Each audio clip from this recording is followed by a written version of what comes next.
Yamuna Tira Vanachari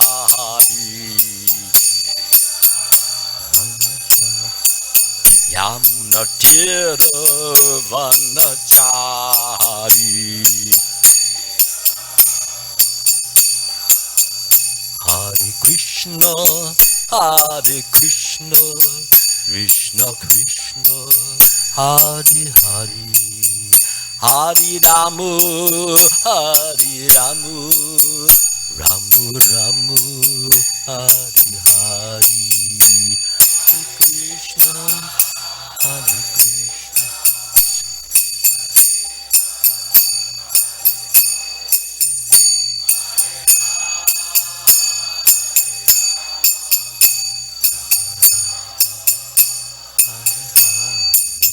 Hare Krishna, Hare Krishna, Krishna Krishna, Hare Hare, Hare Ramu, Hare Ramu, Ramu Ramu, Hare Hare, Hare Krishna, Hare Krishna, Krishna Krishna, Hare Hare Rama.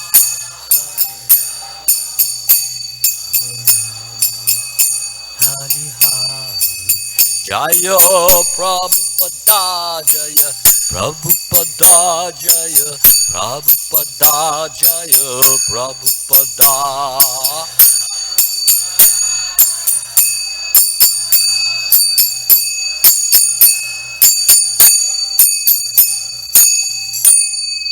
Jayam Vishnupad Paramahansa Parivajakacharya Astatar Sata Shri Srimad His Divine Grace A.C. Bhaktivedanta Swami Srila Prabhupada Ki Jai ISKCON Founder Acharya Srila Prabhupada Ki Jai Jayam Vishnupad Paramahansa Parivajakacharya Astatar Sata Shri Srimad His Divine Grace Srila Bhakti Siddhanta Saraswati Goswami Maharaj Ki Jai Anantakoti Vaishnava Vrinda Ki Jai.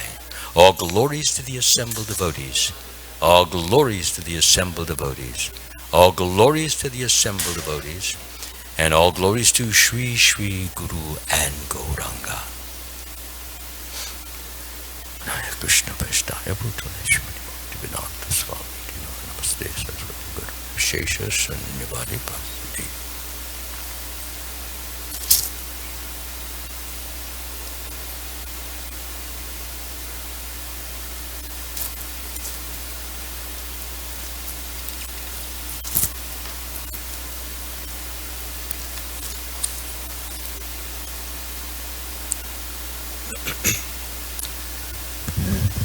Om Namo Bhagavate Vasudevaya. Om Namo Bhagavate Vasudevaya. Om Namo Bhagavate Vasudevaya.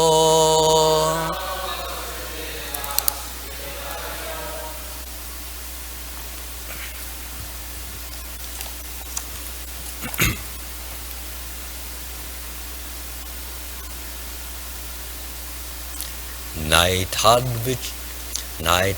vichitram manujarbhamayina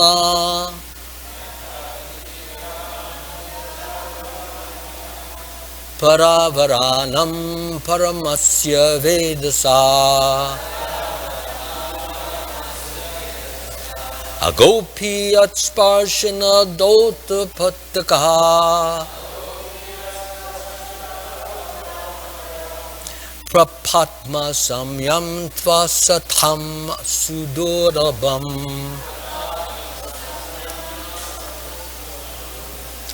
Naithad vichitram manujarbhamayina paravaranam paramasya vedasa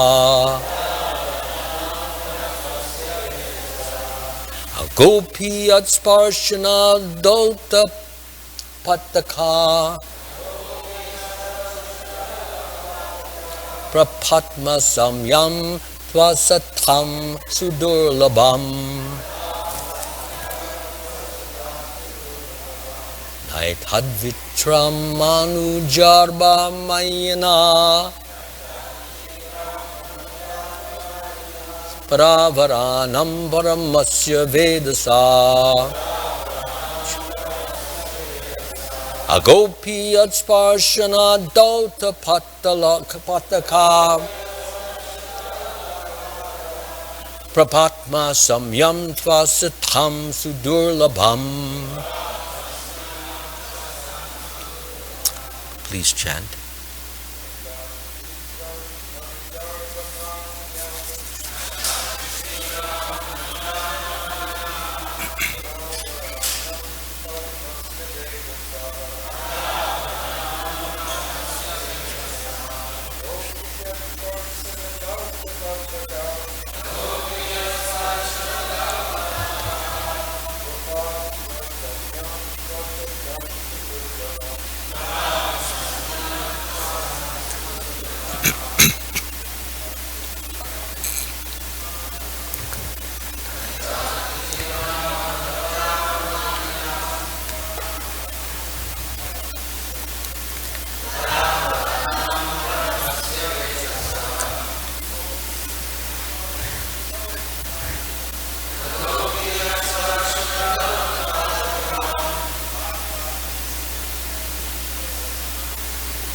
Ladies, please.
Else?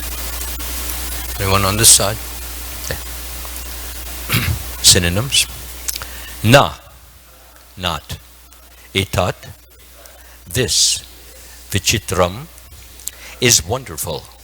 Manuja, Arbha, Mayana, of Krishna, who appeared as the son of Nanda Maharaj, and Yashoda, being compassionate upon them. Para avarnam, of all causes and effects. Paramasya, Vedasaha, of the Supreme Creator. Aga, Api, Agasura, also Yat Sparshana, simply by the slight association of whom Duta Pataka,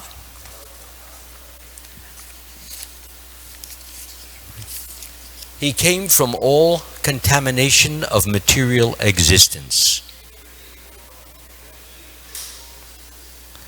Prabhupada became elevated, Atma Samyam, to a body exactly resembling that of Narayan. 2. But asatam sadurlabham, which is not at all possible to be obtained by contaminated souls, but everything can be possible by the mercy of the Supreme Lord. Translation and purport by His Divine Grace, Srila Prabhupada Ki. Krishna is the cause of all causes. The causes and effects of the material world, both higher and lower, are all created by the Supreme Lord, the original controller. When Krishna appeared as the son of Nanda Maharaj and Yashoda, he did so by his causeless mercy. Consequently, for him to exhibit his unlimited opulence was not at all wonderful. Indeed, he showed such great mercy that even Aghasura, the most sinful miscreant, was elevated to being one of his associates and achieving Sarupya Mukti, which is actually impossible for materially contaminated persons to attain.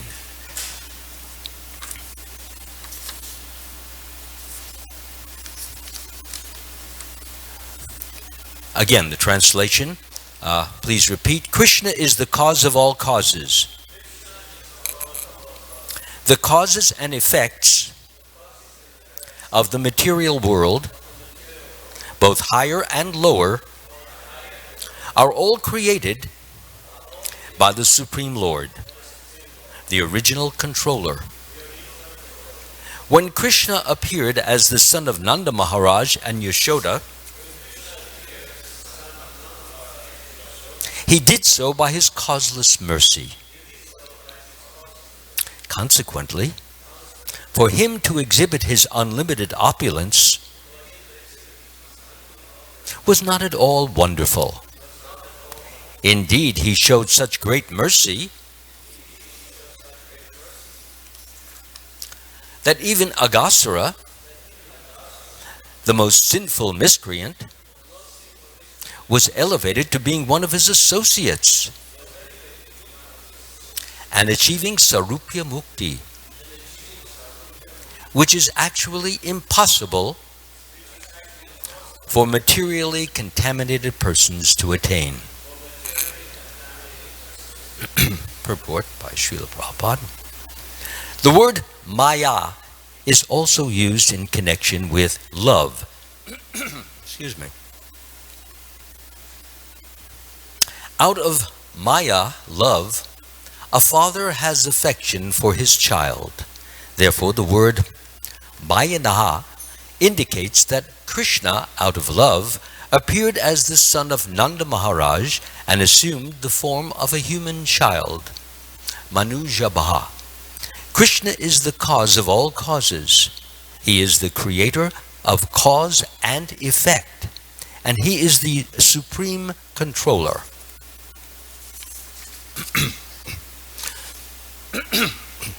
Nothing is impossible for him. Therefore, that he enabled even a living being like Aghasura to attain the salvation of Sarupya Mukti was not at all wonderful for Krishna. For those who do not know what Sarupya Mukti is, it means salvation in which one assumes or has the same form as the Supreme Lord Vishnu. Krishna took pleasure in entering the mouth of Aghasura. Go ahead. Oh, I'm doing purport. Okay, no repeat. Sorry, got lost.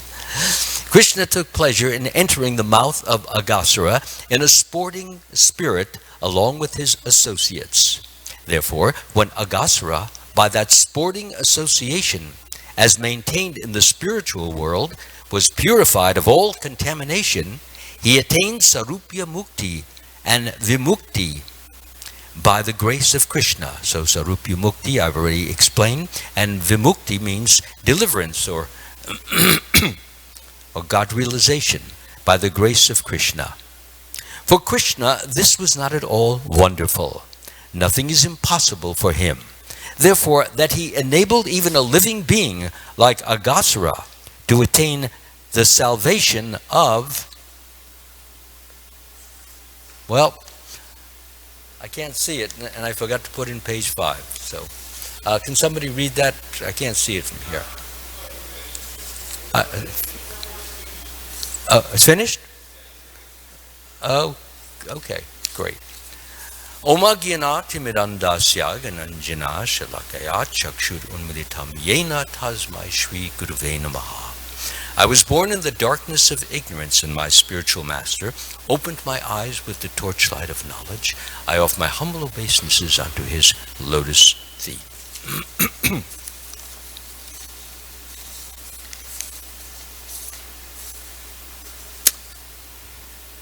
So in this verse, we are exposed to the fact that Lord Sri Krishna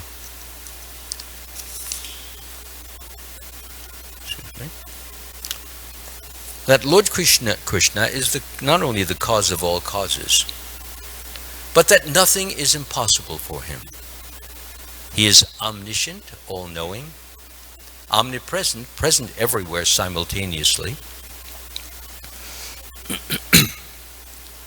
and omnipotent, all-powerful. There is nothing that he cannot do. He is unlimited. He can expand and extend himself unlimitedly. It's really inconceivable with our little tiny minds. But when we look up at the heavens at night and we realize that there are literally billions of universes up there.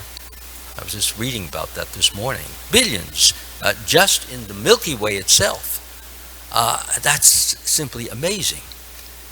Universes meaning a sun with the planets revolving around the sun. So these are his creations. So what is impossible for Krishna to offer or to give or create or manifest? Absolutely nothing. No one can ever think that, yes, I know Krishna. Now I understand Krishna. Now I fully grasp what Krishna is all about. Even Lord Brahma says, if anybody thinks that, he's an absolute fool. He says, I don't understand Krishna. Now, that's for Lord Brahma, who has been given the secret of creating many, many universes, this universe in particular.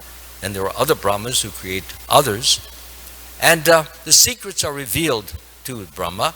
There are different codes, like DNA codes for human beings, for cats, for dogs, for pigs, for every one of these creatures have a slightly different DNA, and which determine the specific or unique characteristics of that species or genus. So Krishna, he knows everything. He contains or possesses all opulences. He's most beautiful. He's wealthy, most wealthy. He owns everything. There's nothing that's not his. So when someone says, I gave Krishna this, I offered Krishna this, as if he was taking something of his own and giving it to Krishna who never had it. So you didn't give anything. All you did basically is acknowledge that this is yours, my Lord, and you loaned it to me, and now I am offering it to you as a way of expressing my love to you, that you were so kind enough to allow me to borrow it for my purposes, for what I had to use it for what I needed it for. So where is the offering? The offering is in the love, that we want to give something. Why give? To give pleasure to Krishna. That's what love is all about. It's giving Krishna what will give him pleasure. Certain things give him pleasure, and certain things may give him even displeasure. There are so many things that we do here which give him pleasure, and that's why we do them. And depending upon how we do them, and the feelings with which we do them will determine how much Krishna gets pleasure. For example, two persons may be dressing the deities, And one devotee may be just putting, he's putting the sleeves on, and then putting it over the head, and then putting the dhoti on. And he's thinking of not just Krishna doing what he has to do, but he's thinking of, well, I have to buy 5 pounds of potatoes a little later on the day, and then I have to buy some tomatoes, and then I also have to get some celery. Meanwhile, he's dressing Krishna. So he gets the job done, and it looks reasonably good. He's been doing it for 1,000 years, so therefore it looks reasonably, it looks okay.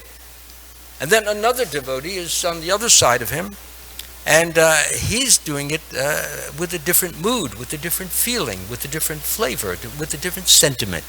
He's saying, oh, let's see, this, if I put this over here, let me look. Yes, that will be very nice. You look beautiful. When we put the mirror to you and you look at yourself, you'll see how beautiful you look just the way this has been arranged. So he makes sure that the earrings are nice, and the helmet is just spot. He looks at, oh yes, I hope this will give you pleasure, Krishna. I'm not that good a servant. I don't really even know how to dress you well to please you, but I hope you will inspire me this very moment, so that I will know how and what to do, so that when you see yourself in the mirror, you will be pleased. And I hope you are pleased, because that's all I want to do, is give you ever-increasing pleasure. So when a devotee is thinking, yes, this is for your pleasure, this is for your satisfaction, this is for your joy, this is what is called pure devotional service, because he's thinking only of the pleasure of Krishna, and he's trying to do everything and anything that he has to do in conjunction with the service that will add or aid or abet or make it better. And if something bothers him, for example, even when he has completed the dressing, but there was something, he felt that there was a button that would have made it even nicer. So what he does, he talks to Pujari, and that we have a button like this because really it needed a gold button over here. So we look around, and he finally finds a gold button. The next time he goes, he puts the gold button on there. Oh, it looks so nice, you see. Just like recently, not too recent, we have this golden altar. I mean, it literally jumps out at you. It looks like it's come down from another world. So why do that? Because to give pleasure to not only, of course, Krishna and Krishna, Radha, or Rukmini and Dwarkadish and all the other deities, to give pleasure, but to give pleasure to the devotees also. So that when devotees come in, they look at the deities, they're literally stunned. They're kind of almost spellbound, and they look and they stare and they gaze and they ogle, and they can't stop looking. And that's exactly what a devotee wants other devotees to do, to become literally mesmerized by what we see on the altar. Because it is that steady, constant, focused gaze on the Supreme Lord which brings to us his response, the Lord's response. He says, oh, my devotee, look how he is concentrating on me. Look how he's expressing, well, she's expressing her affection to me. Look at the nice prayers she's saying with her eyes strictly on my feet. Oh, now she's raising the feet to the knees. Oh, look at that. Now it's on my face. So Krishna is also reacting and responding to what we are doing. We should not think that there's just a stone there. So he's responding, he's reacting, and if he's really very pleased, that response will be felt in our hearts. How is it felt? It may be felt in any one of the 8 different ecstatic symptoms which are mentioned in the Bhagavatam. A person may be stunned, he hardly can move, and he continues staring and gazing and oogling. He may begin perspiring profusely, or the hairs on the arms and the neck and the back may start to go up. Or one may begin to, for example, his voice, he can't speak. He's trying to say some prayers, but nothing's coming out. Because he's caught in that ecstatic symptom. Or he may start to tremble. Lord Chaitanya's, his hands would tremble, his lips would tremble, even his teeth trembled. Devotees thought his teeth were going to fall out of his mouth. And then sometimes he would fall down on the ground and his legs would virtually almost disappear and his arm disappear. He looked like a tortoise. And then vice versa. The arms would come spreading out, the joints would all become slack, and he would look about 8 feet tall. So these are, of course, the very advanced ecstatic symptoms. I don't think you can find them anywhere else except in Lord Chaitanya, but the other ones that I mentioned, they are available. Also, one's color may become blanched, very white. Another thing, one may fall to the floor, unconscious of the external world, but very conscious of the internal world. Krishna may be so kind and so merciful and so loving, just as he's being merciful to Agasura, and he's giving him Sarupya Mukti, a criminal, a killer, a demon, and yet he's giving him such a wonderful mercy like this. So we see how Krishna, we should never think that, and I'm sure most of us don't, but sometimes those feelings can creep in, that I'm just dressing a stone, I'm just dressing what you call some marble. So that idea should be perished and stamped out. We're dressing God, and what a great opportunity. It's such a great privilege. Who else in the world dresses God? People get up, they go and take a shower sometimes, and they go to work, and they do this, they do that, and they try to make their living and so forth. But we're getting the opportunity to put clothes on the Lord, put makeup on the Lord, put adornments on the Lord, to get totally absorbed and engrossed and completely overwhelmed with the service of trying to please Krishna. So that's what love is about. It's trying to please. It's not merely an idea. It's not merely a vague sentiment. It's not merely a thought. It's a feeling which goes out in the form of action. It also can go out in other forms. For example, Krishna is saddened to see all of his children suffering so much. So another aspect of love is relieving suffering. You have a child. Your child is crying. So you just don't leave the child there and just hope it'll stop. Maybe it's got a little safety pin poking him in the side. Or maybe thirsty, or maybe hungry, or maybe this. But you try to find out and relieve the pain or the distress of the child. So finally you find out, give him a little drink, or give the breast, or whatever, and then the child stops crying.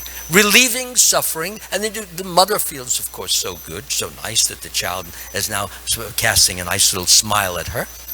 And every mother likes to see the child smile. That's why they often do this dandling thing, where they put up and down, and the child kind of smiles, do all that kind of stuff. So it's very nice to see the child smiling. That's what mothers like to do that. And so that's part of love, wanting to relieve pain or suffering. And the Lord is not exactly pleased or gladdened to see all of his children suffering. So when you give out a book to someone, rest assured, guaranteed, Lord is pleased, satisfied. He's suffering somewhat for that person's, that person's misery. Of course, he made choices which led to that misery, but we as devotees should be compassionate, as we say every morning, Vangcha Kalpadrubhyascha, be compassionate upon the conditioned souls. They don't know what to do. They're in ignorance. All they keep hearing about is, Mr. Trump and Mr. this and Mr. that, and all of the lies and the what they call the twistings of the truth. And all of the different things that come out, promises being made, promises being broken every few days. So people, they're discouraged. They feel, what is this world coming to? You can't rely on your leaders. They're all, they're a bunch of liars. And everybody's thinking, the leaders, they must know something. Yeah, what they know is how to fill their pockets with the taxpayers' money. They're very good at that. That's where their expertise comes. So Therefore, where can people go? Some go to the psychiatrist, and they spend long periods of time, years and years, just to find out, what the id is, what the ego is, what the instinct is, and all of this. And it all happened because, and they're told things like, well, it all happened because of your mother. She didn't give you enough milk when you were a baby. So therefore, you're suffering from a deprivation complex. So people walk on, yeah, that's it. So when they see their mother, I don't want to look at you. You caused my trouble. People do that. Not only that, but they when they get married or they have a girlfriend, they start to project those same feelings of hostility that they have to their mother who deprived them of this, that, or whatever.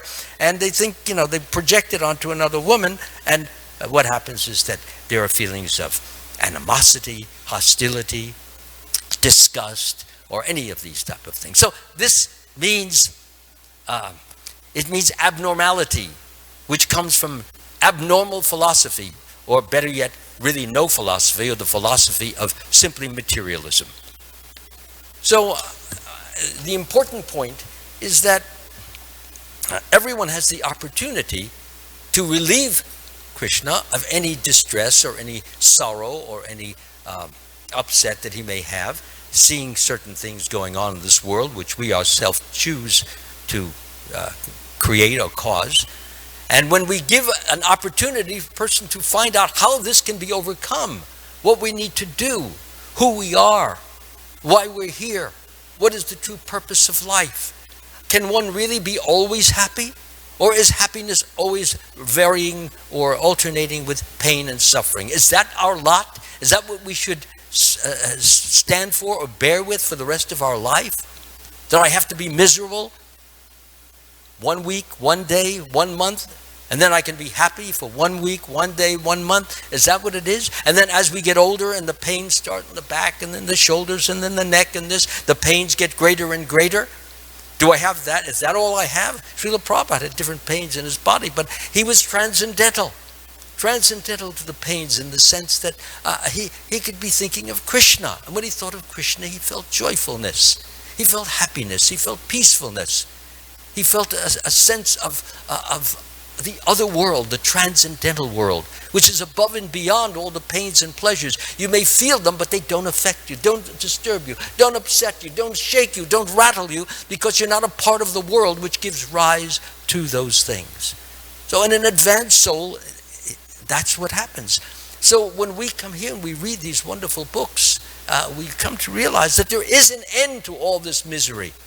And as we become more and more purified, our minds become purified, our speech becomes purified, our intelligence becomes purified, the overall consciousness becomes purified.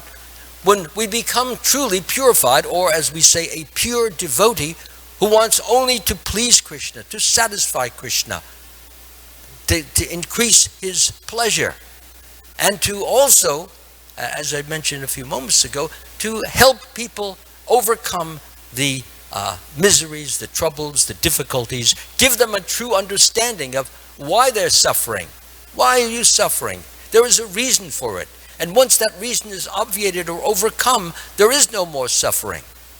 Suffering is the result of going against the will of Krishna, of God. Violate any of the commandments, and therefore we will suffer. Lie, you steal, or you commit adultery, any of those things, and there will be suffering. You gamble, you will find suffering. Some people become so addicted to gambling that they have their paycheck and they figure they can double it and triple it and quadruple it, go to Las Vegas, and then they lose it all. And they owe the rent, it's coming up. And they owe the gas and the electric coming up, and they have no money to pay it because they were out of control. They couldn't resist the temptation. So when one becomes Krishna conscious, truly, and has a higher taste, a higher joy, a higher pleasure, when one doesn't need these artificial pleasures which make us feel, you win the jackpot and you say, oh wow, I'm so wonderful. I knew I was special. I knew Lady Luck was smiling on me. I knew it was all because I had that special touch. That's why I won it. And then he wins it and he feels so great. He's got $1 million, maybe won the lottery or this or that. And then what happens? He goes and he blows it. In a few days, goes to Las Vegas, has nothing now. Madness, ignorance, foolishness, not knowing how to use money. Money is a curse unless, as Prabhupada mentioned, unless we know how to use it in a helpful, useful way which will benefit us truly by making us more and more Krishna conscious, more and more God conscious, and more peaceful as a result of that God consciousness, so that we can interact with one another in a calm, controlled, sober fashion. Sometimes I even see devotees, when somebody does something, devotees, he's not in the best mood, maybe he didn't get enough sleep. But we have to train ourselves to such that in every devotee is Krishna. That the Lord is there. And we have to realize we are addressing Krishna along with the soul, which we call the devotee. So when we keep that in mind, and we know that we don't want to offend the Lord, we don't want to in any way upset or disturb the Lord, then we learn to control our speech. Even sometimes we have to hold in our anger, but that's part of it. Eventually, there's no more material anger. Material anger means that my material pleasure is being threatened and therefore I get angry. If that's all I live for, my pleasure, my joy, my satisfactions, my tongue, my ear, my nose, my skin, this, and I'm looking forward to that pleasure, and then you come along and you interfere with it, you threaten it, you disturb, that I'm not going to have it, and that's my all in all. That's what I feel my happiness from, then I have no happiness. But if we have inner happiness which comes from our loving relationship with Krishna, and Krishna is reciprocating and giving it to us, and that happiness is felt in the heart and spreads throughout the body, and we feel those ecstasies that I was mentioned a little earlier, then those things don't even bother. So if you don't get your sweet rice this week, so what? Maybe you'll get it next week. And if the halwa isn't there, so what? And if the halwa doesn't taste up to your standard, so what tomorrow? You've got a higher taste. Of course, it's nice to have good tasting halwa, and I'm not telling the cooks that you should not make it good, or that you should excuse yourself if you do make it not so good. All these things should be, when they're done as loving service for Krishna, then we're attentive, we're thoughtful, we're careful to do it the way Krishna would like it. It's when it becomes, as I said earlier, indifferent, robotic, uncaring, thoughtless, just get it done, get it over with, done, finished, on to the next thing. This is like living like not even animals live better than that. Even they are very thoughtful when they're eating. You ever watch the cat? They taste it very carefully. They lick it, or the dog smells it. He's very thoughtful about what goes into his mouth. So we need to be just more and more thoughtful, all of us, including myself, because it's easy to forget Krishna.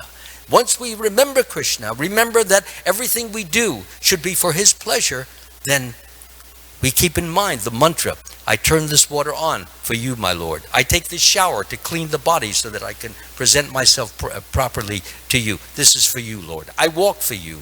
I talk for you. I think for you. I'm trying to do everything for your glory, everything for your satisfaction. Please guide me. Please direct me. Please help me. If I don't get your help and I simply try to do it by my own endeavor, it will be a disaster, as it has been so many times. But if I'm dependent upon you, as Krishna says, in all activities, just depend upon me. Work always under my protection in such devotional service. Be fully conscious of me. If you become conscious of me, you'll pass over all the obstacles of conditioned life by my grace. If, however, you do not work in such consciousness, well then, you will be lost. Always think of me. Become my devotee.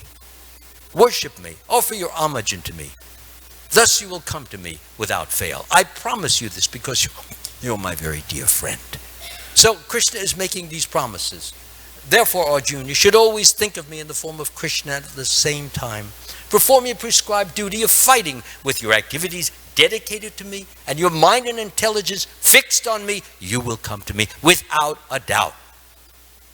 So Krishna makes these promises, and he fulfills those promises if we make effort. And if we're having difficulty making the effort, then we have to pray to him. We have to beg him. Also take the association of devotees who are not having those problems.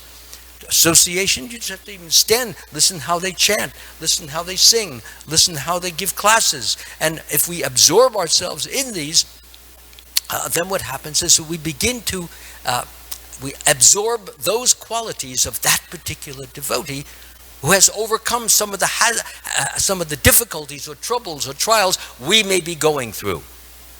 But if we think, well, I don't want to listen to this person. I don't want to listen to this. Out of false ego, out of pride, out of arrogance, out of thinking we're better, then we don't grow. So association with devotees and treasuring that association, cherishing it, thinking this is so blessed, so wonderful, that I'm so privileged. And if we're thinking like that and we're looking at each devotee with an eye of appreciation, of gratitude, then you can only have good relationships or no relationship. If the person doesn't want to be friendly and loving and kind, well then there's nothing there. But generally speaking, if we express warm, kind, loving sentiments to another devotee, usually I always find they always express the same feelings back. And you can discuss things in a calm and a controlled and sober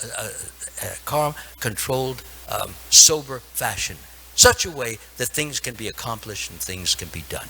So our main thing in this particular verse is that Krishna's grace is there for all of us, just as he's given it to Aghasura. Sometimes the devotees, they wonder, well, why should he give him, first he gets Sayuja Mukti, he enters into the light, and then from there he gets Sarupya Mukti, he goes to Vaikuntha. Well, why would you put him there? This man wanted to kill Krishna. So we cannot just figure out all the things of Krishna's reasons. Sometimes there's a backstory which we don't know about, and it's not told to us necessarily. For example, we'll take Putana. There was a backstory to her. She was, before in a previous lifetime, she was the daughter of Bali Maharaj. In some Puranas they have a sister, but anyway, I'm not going to argue that point. So she was a daughter of Bali Maharaj. And when Vamanadev came into the arena where this big sacrifice was being held, the daughter of Bali Maharaj, whose name was Ratmamali, she saw Vamanadev, who was very beautiful, very diminutive, kind of like a little, like a dwarf. And she looked at him and she stared at him. She became enamored of him. She couldn't keep her eyes off him, and she just kept thinking, I would love to have a baby who looks like him so that I can nurse him. And the Lord received, he helped, he's omniscient, he knows, he's in her heart, in everyone's heart. And so when he heard that, he said, it shall be given. And though in another lifetime, which is a lifetime in the future, Putana came to give poison to Krishna by poisoning her breast and trying to nurse him. So that's what happened. Now it's interesting that she chose that way to kill him. There was something deep in the subconscious that still had not been fulfilled or satisfied, and that was to nurse the child. So there was an ambivalent feeling going on. Now, on the one hand, she wanted to kill him because she was an agent of Kamsa. On the other hand, from the subconscious, from deep down in the past, she wanted to love him and express her affection for him. Those two were going on simultaneously. So then when Krishna, he finally began to nurse, she nursed him, he was suckling her, and then finally he wouldn't let go. And he kept holding. And so what happened was that finally he sucked all the life air out of her, and then she fell down dead. So in the past we know that as a result of Prahlad Maharaj getting the benediction from Lord Nrsingadev, in which he says all of your ancestors We'll all be, because Prahlad said, would you please protect my father? Would you please save my father? So Lord Nrsingadev, he says, I will not only save your father, but I'll save 11 generations in the past. And I'll save 11 generations for the future. So everyone will be liberated from your family. So here we are. Bali Maharaj, he gets liberation as a result. He gives up 3 steps of land, which he gives basically his body, his mind, his intelligence, everything he owns. And in return, the Lord, of course, gives him liberation, gives him his own planet, Sutala. Even was nicer than Indraloka. And so Ratnamali is his daughter. So she's in the same family. So eventually what happens is that Putana does not go to hell. What she gets, because Lord Nrsingadev, he promised, all in his family, they will all go back to Godhead. So what happens is, now in one of the other Puranas, either Garga Samhita or the Brahma Vaivarta Purana, it's mentioned that when Putana was lying there, it's not in the Srimad Bhagavatam, a big chariot descends from the sky. And then in her subtle form, she gets onto the chariot and then she goes straight up to Goloka, where she gets the opportunity to be a nurse to Krishna. So my point is this, is that in all of these stories, there may be a backstory. So we can't sit in judgment on Krishna. How could you do this? He's a demon. He's a bad person, evil, and you're bringing him back to Godhead. We cannot try to understand the Supreme Lord, although sometimes he makes himself understandable. We cannot demand that. He gives what he wants. He does what he wants. Our only business is to lovingly serve him. Now, I kept hearing in one of the classes, and it bothered me very much, that one particular speaker kept talking about how we can control Krishna, how we can conquer Krishna. That is not our business. And we should never even be thinking of controlling and conquering Krishna. We should be thinking of being controlled by Krishna, being conquered by Krishna, begging him to take over and conquer our tongue, conquer our eyes, conquer our whole body, so that we become his, not he becomes mine. Him becoming mine is simply a byproduct of my loving sentiments towards him. But the very idea of me thinking of wanting to control Krishna is the last thing I would ever want to do. So I kept hearing that, and I finally had to walk out of the class because it went on for 5 minutes. Conquer Krishna, control Krishna, manipulate him, make him. There's no need. Our only business is to give our love to him, to give our surrender to him, to give our all to him, and in so doing, not expect anything. Nothing, only the opportunity to go on doing the same thing. And if we get that, that should be more than enough. But generally, Krishna gives us much more than this. Thank you so much. Hare Krishna. Are there any, I only have time for maybe one question. No questions? No comments? Thank you. Hare Krishna. All glories to Srila Prabhupada.